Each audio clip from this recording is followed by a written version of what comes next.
Aquarians, let's see कि आज का divine message, goddess guidance, universal message क्या है। आई नो आप सब बेसब्री से इंतज़ार कर रहे हैं और बस अब मैं बिल्कुल आपके लिए एकदम परफेक्ट रीडिंग देने के लायक हूँ। तो now I am back.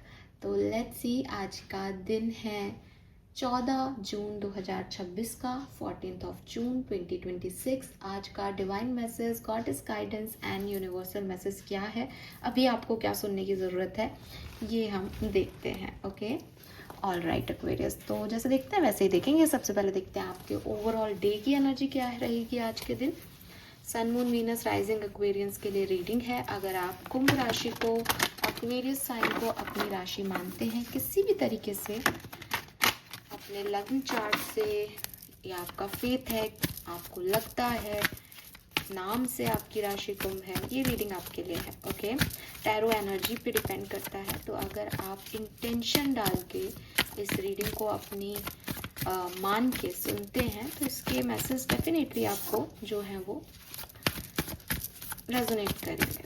All right, 14 June 2026 Aquarians, overall energy 14 June 2026। Thank you. Okay, so we have Mars, और बहुत ही एक्टिव एनर्जी आई है। मुझे लगता है कि ना केवल मैं बल्कि आप सभी आज से बहुत एक्टिव हो जाएंगे। एनर्जी शिफ्ट आ रहा है एक तरह का मार्स की एनर्जी से।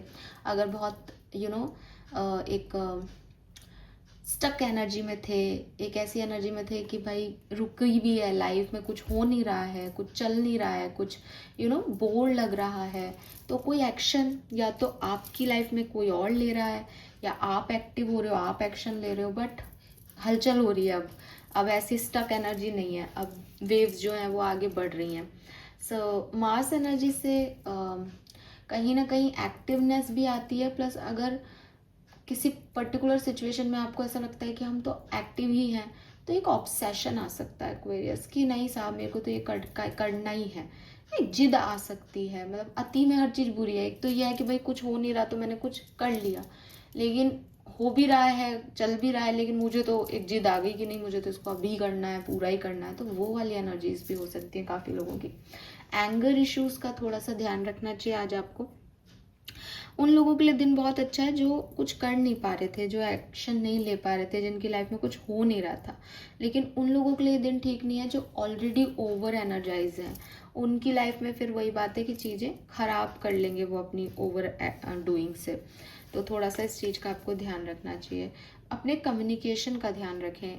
एग्रेशन में एग्रेसिव होके किसी से कुछ ऐसा बोल देना, कह देना जो कि शायद आपको बाद में लगे कि अरे मुझे नहीं बोलना चाहिए था, ऐसी सिचुएशन हो सकती है। बिकॉज यहाँ पे 4 नंबर राहु की एनर्जी आ रही है, हालांकि 22 एंजल नंबर के साथ है, तो 22 की एनर्जी ज़्यादा है। 22 एनर्जी इसमें मून की 2 बार एनर्जी इमोशंस को दिखा रही है। तो अगेन बात करते करते, गुस्सा करते करते रोना भी आ रहा है, लेकिन गुस्सा भी आ रहा है। तो इमोशंस, अनकंट्रोल इमोशंस का ध्यान रखना। या फिर राहु एनर्जी है कि भाई जिद ही आ जाए, मेटेरियलिस्टिक ऑब्सेशन ही आ जाए, बस राहु नहीं रुकेगा फिर। तो दोनों चीज़ों में इस चीज़ का ध्यान रखना। बाकी मार्स मंगलकारी है, आपकी लाइफ में मंगल जो है वो होगा, डेफिनेटली पॉजिटिव चीज़ें होंगी अगर अभी तक कुछ नहीं हो रहा था तो। ठीक है,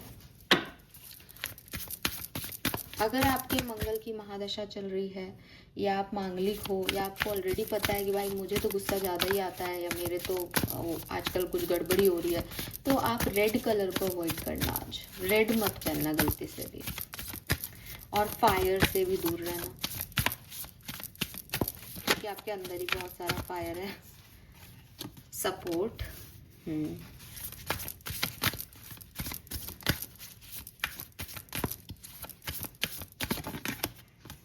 भविष्य की बहुत चिंता करते हो ना, रिलीज बहुत ही सोचते हो, बहुत सोचते हो भविष्य के बारे में। अगर ऐसा हो गया तो, ये नहीं हुआ तो, बताती हूँ यूनिवर्स क्या कह रहे हैं, लेकिन ऐसा लग रहा है।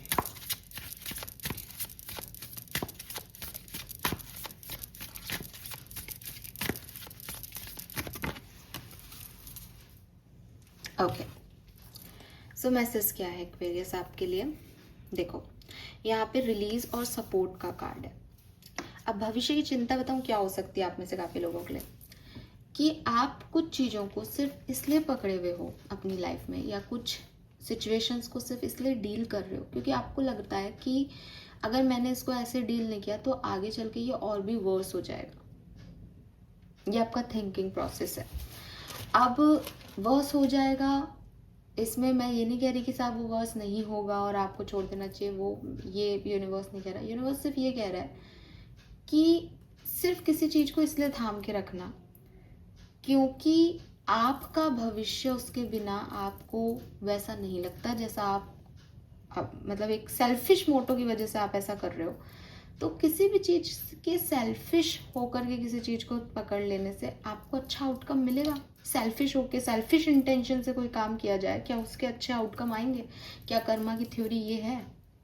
आप अगर आपको ये बात समझ में आती है कि नहीं कैसे कैसे पॉसिबल है कि ऐसा हो, तो आप सिंपल सी चीज समझें कि आप इस चीज को बदलें, अपने आप को बदलें।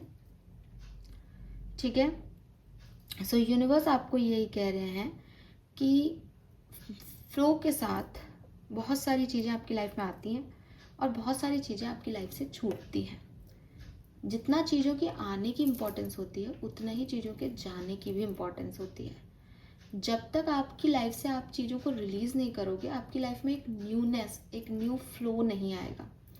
अब हो सकता है कि आपको लग रहा हो कि वो फ्लो वैसा नहीं होगा जैसा ये है, हो सकता है, लेकिन वो फ्लो एक न्यू एनर्जी होगी और उसमें 50% चांसेस ये भी हैं कि वो इससे भी अच्छा हो, और डेफिनेटली आपका जो डर है वो भी एक 50% चांस है कि इससे बुरा हो। लेकिन कोई भी कर्म अगर इस इंटेंशन से किया जाए कि मेरा तो अच्छा ही अच्छा होगा, तो आपका कभी अच्छा नहीं हो सकता। तो अगर आप किसी रिश्ते में हो और उस रिश्ते को इसलिए निभाना चाहते हो कि मैम मैं इस व्यक्ति से प्यार करता हूँ या मैं इस व्यक्ति से प्यार करती हूँ, ये नहीं करता या ये नहीं करती, इससे मुझे मतलब नहीं है, मुझे अच्छा लगता है तो मैं कर रहा हूँ, वेल एंड गुड, पकड़े रखो, करते रहो। ठीक है, हो सकता है एक दिन सामने वाले को अक्ल आए, कोई गलती नहीं है इसमें। लेकिन अगर आपने किसी रिश्ते को इसलिए थाम रखा है कि मैम ये चला गया तो मुझे कौन मिलेगा, ये चली गई तो मेरा क्या होगा, सॉरी, आपका तो इसकी वजह से हो रहा है, ये तो आपके इंटेंशन ही रॉन्ग जा रहे हैं इस कनेक्शन में। मतलब आपको पता है सामने वाला आपके लायक नहीं है, आपको पता है सामने वाला गलत कर रहा है, लेकिन फिर भी आप इसमें हो, तो रिलीज इट ताकि आप चैन की सांस ले पाओ और उस फ्रीडम की, उस इंडिपेंडेंस की इतनी वैल्यू है आपकी लाइफ में कि आपकी लाइफ में चीज़ें अपने आप फ्लो में आ जाएंगी ये रिलीज करते ही। मैंने इसको लव लाइफ से रिलेट किया अभी, लेकिन ये कुछ भी हो सकता है, ये कोई सिचुएशन हो सकती है, कोई आपका पास्ट का एक पर्सनैलिटी हो सकता है, आपका पर्सोना हो सकता है, आपका थिंकिंग प्रोसेस हो सकता है कि आपने उसको पकड़ रखा है। आपको ये लगता है नहीं यही सही है, जो मैं सोचती आई हूँ, जो मैं सोचता आया हूँ वही तो सही है, मैंने तो यही सीखा है, ऐसा ही होता है। छोड़ दो, रिलीज कर दो, कुछ गलतियाँ कर लो। गलतियाँ करने से आपको पता चल जाएगा कि ये गलत था, मुझे ये नहीं करना चाहिए था, लेकिन do it for your self. मैं उसको नहीं छोड़ रहा क्योंकि हो सकता है वो गलत हो जाए, तो हो सकता है मैं, आपने जो गलत चीज़ों को पकड़ रखा है उसका कर्मों का हिसाब क्या मांग रहे हो आप, क्या होगा उस कर्म का हिसाब आपका। तो यूनिवर्स आपको ये कह रहे हैं कि बड़ा आप सही गलत में पढ़ रहे हो, बड़ा आप अपनी लाइफ को लेकर के बहुत ही कैलकुलेशन बैठा रखी है आपने कि ऐसा करूँगा तो और गलत हो जाएगा, लेकिन क्या हो अगर ये जो आप कर रहे हो ये गलत निकल जाए और वो सही हो, क्योंकि दोनों ही रास्तों में 50-50% चांस है ना। तो इस चीज़ का ध्यान रखें। दूसरी चीज़, यूनिवर्स आपको ये कह रहे हैं कि जब हम किसी भी नए रास्ते पे चलते हैं तो वहाँ कितनी भी, मतलब ये लाइफ है, रास्ते की बात नहीं है, लाइफ है हमारी, कि हो सकता है कि आज आपकी प्लानिटरी पोजीशन कुछ ख़राब हो तो आपको ज़्यादा स्ट्रगल फील हो रहा है, चीज़ें ख़राब लग रही हैं, एनर्जी ड्रेन लग रही है। एक टाइम के बाद ये एनर्जी बदल जाएगी, चीज़ें जो आपके अगेंस्ट है वो आपके हक में आ जाएंगी, आपकी एनर्जी वापस लौट आएगी, आपके लिए चीज़ें होने लग जाएगी, आपको अच्छा लगने लग जाएगा। ये सब फ्लो में चल रहा है, यूनिवर्स अपनी गति से चल रहे हैं, वो आपसे नहीं रुक रहे, आपके किसी पर्टिकुलर सिचुएशन पे वो रुके नहीं हैं, आपको लग रहा है आपकी लाइफ रुक गई क्योंकि आपके हलचल नहीं हो रही, लेकिन मार्स आ गया है, हलचल भी होगी, सही सपोर्ट भी मिल जाएगा, एक्शंस भी मिल जाएंगे लोगों के, और आप देखोगे कि चीज़ें अपने आप आ रही हैं। राइट हेल्प विल कम, आपके पास वो चीज़ें अपने आप आएंगी जो आपके लिए बनी हैं, आपसे उनको कोई नहीं छीन सकता, ठीक है। लेकिन उसके लिए आपको रिलीज एनर्जी में आना पड़ेगा, आपको ये अपने आप को कहना पड़ेगा कि मुझे वो करना है जो मुझे हार्मनी में लाए, जो मेरे नेचुरल साइकिल में मुझे लेके आए। मुझे किसी को एंगेज करके नहीं रखना, मैं लेट गो करने की एनर्जी में हूँ। अगर कोई चीज़ मुझे सर्व नहीं कर रही, मुझे उसको रेजिस्ट करके अपने पास नहीं रखना है। It's okay, okay. तो यहाँ पे जो मैसेज है आपके लिए स्पिरिट गाइड का, वो है trust your self more, know that you are in the right place at the right time. And यहाँ पे भी आप पढ़ो, एक लाइन में आपको पढ़ाती हूँ, knowing that it is safe to offer all to your capable hands, the right action are always shown, right place, right time, right action। तो ये जो आप सही गलत के उसमें पड़ जाते हो ना, इट्स लाइक कि भगवान पे सरेंडर कर दो, सब अपने आप राइट राइट राइट हो जाएगा जब आपका समय आएगा, राइट, ठीक है। और जब तक समय नहीं आएगा तो आप राइट भी करोगे तो रॉन्ग दिखेगा, रॉन्ग करोगे तो रॉन्ग ही है, आप बिल्कुल कैलकुलेशन नहीं बैठा पाओगे।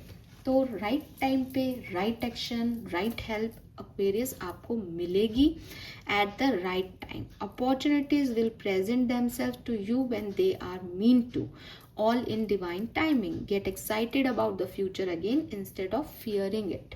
तो ये जो भविष्य को लेकर आप चिंता करते हो, इसको फियर को निकालो, जिंदगी को जीना शुरू करो, होगा जो देखा जाएगा, ठीक है। वो गाना है ना, देखना क्या जो भी होगा देखा जाए, सोचना क्या जो भी होगा देखा जाएगा। एग्जैक्टली आपको वो गाना सुनना चाहिए आज के दिन। कलर ऑफ द डे की अगर मैं बात करती हूँ तो देखो, मैं फिर कहूँगी, अगर मंगल खराब है, अगर आपको पता है कि मंगल खराब है, तो मंगल की कलर यानी रेड कलर को अवॉइड करो। अदरवाइज यहाँ मंगल का ही कलर शुभ आ रहा है आपके लिए, रेड कलर की एनर्जी आ रही है। मंगल खराब है तो ऑरेंज ले लो, लाइट है ना, रेड को बिल्कुल सिंबल मत करो, ऑरेंज शेड ले लो उसका, ईट वाला कलर ले लो। तो इस तरह से यही कलर्स आ रहे हैं यहाँ पे। But if you want divine support तो डिवाइन को सरेंडर भी करना सीखो। अगर आप भगवान को मानते हो लेकिन आपको लगता है कि अरे मेरा तो ये हो जाएगा वो हो जाएगा, तो फिर आप भगवान को क्या मानते हो यार, है मतलब ये मेरा दोस्त है लेकिन ओ शिट, अगर मेरे को मदद की ज़रूरत पड़ी तो कौन आएगा कौन आएगा। अरे ये तेरा दोस्त है ना, खड़ा है ना, तूने अभी तो बताया कि ये दोस्त है तेरा। तो वही चीज़ है, फेथ में कहीं डिस्टर्बेंस हो तो पहले उस पर काम करना ज़रूरी है, फिर रिलीज़ कर दो और देखो वो क्या करते हैं, अच्छा करेंगे जो करेंगे, राइट। ओके, सो नंबर्स की बात करती हूँ तो यहाँ पे नंबर 4 है, नंबर 3 है, 2 है, 22 है, 6 है, 5 है, 10 है, 11 भी है, अगेन 11 से 2 है, 21 है, 3 मैंने बोला है, यस ओके। सो ये एक 4 नंबर मैंने बोला है ना, हाँ 40 भी है यहाँ पे और 4 भी है, okay. This is all for you, thank you so much मुझे सुनने के लिए। चैनल को लाइक और सब्सक्राइब ज़रूर कीजिएगा एंड डेफिनेटली अभी आज से आपको सारी रीडिंग्स मिलने लग जाएंगी। Thank you, bye bye.